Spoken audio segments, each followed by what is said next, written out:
The other thing on here that is amazingly sublime and quite demanding but quite worth the climb is Jean Isidore Isou. Isidore Isu is a man who ran the Lettrist movement in France, started in the 30s, went through the 40s and 50s. By 1951, he makes a film called Venom and Eternity, which is included in its entirety here on this box set. It is an hour and 51 minutes. It is quite demanding. I found it to be incredibly fun because he just wants to piss you off. It is an act of provocation, pure and simple. It is a film in which, much like a pro wrestling heel, one of the great pro wrestlers who will tell the audience, will you shut up while I'm talking, he keeps giving us speeches, the filmmaker, about the filmic art and how he's going to change it. He has people yell at him in the film and he tells them to quiet down, very much like a pro wrestler.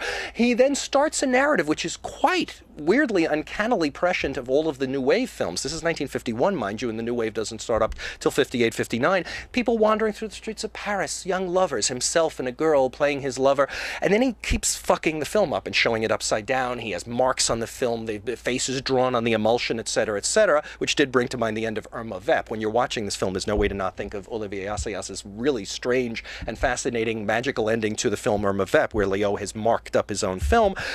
But what you have here is a New Wave narrative, because he's a literary figure and he's written the story that he keeps disrupting. He disrupts the storyline with some noise poetry at one point to completely infuriate the audience and shows film leader with stuff drawn on it. So you see the numbers go backwards and everything. It's pretty amazing filmmaking. It is still very potent art because it drew me in and then it pissed me off and then it draws you in and then it pisses you off. So he, Isidore Isu, is still very potent. He's 82 years old, I found out, and still living in Paris. He still is alive to this day.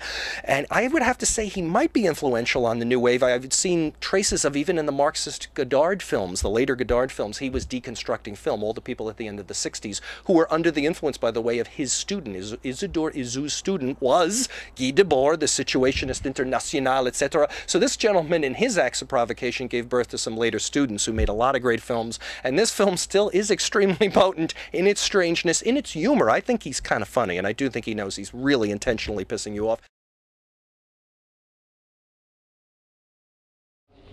Qui a jamais dit que le cinéma, dont le sens est mouvement, doit être absolument le mouvement de la photo et non le mouvement de la parole? Morveux! Mais qu'est-ce que tu vas en faire de la photographie? La photo me gêne dans le cinéma. Pour de multiples raisons, bande d'imbéciles. La photo est déjà trop banale. Toutes les combinaisons d'angles, de clair-obscur, de superpositions et de flou essayées démontrent qu'il faut aller plus loin, dépasser la photo. Il faut s'attaquer à la pellicule. Ridicule! Avant tout, il faut pourrir la photo. Merci, tu parles d'un cadeau. Du cinéma avec un mal de tête. Il y a tant de films chaque semaine d'où l'on sort aussi crétin que l'on y est entré. Je préfère vous donner des névralgies que rien du tout. Je ne suis pas payé par un oculiste pour lui amener des clients. Mais je préfère vous abîmer les yeux que de les laisser indifférents. Mais dans cette pagaille de la vision, la voix seule sera cohérente et terrible, en attendant que des recherches et des créations prochaines la rendent incongrue et défigurée.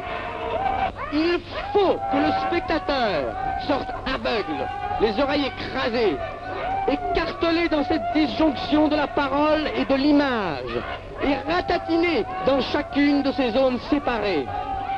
La rupture entre les paroles et la photo formera ce que j'appelle le cinéma discrépant.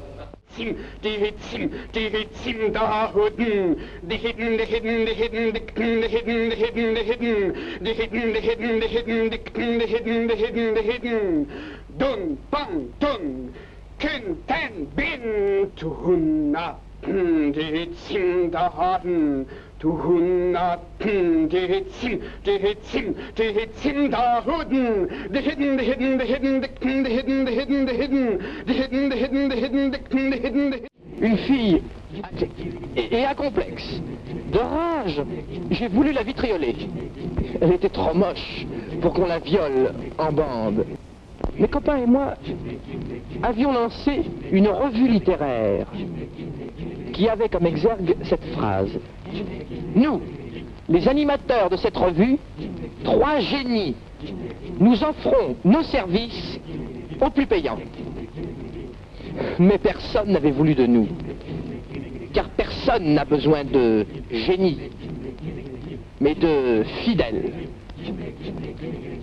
On avait encore écrit dans la revue « Nous serons tous de grands hommes un jour, mais nous avons marre de tous ceux qui nous encouragent avec des paroles, incapables de sortir un sou de leur poche pour nous.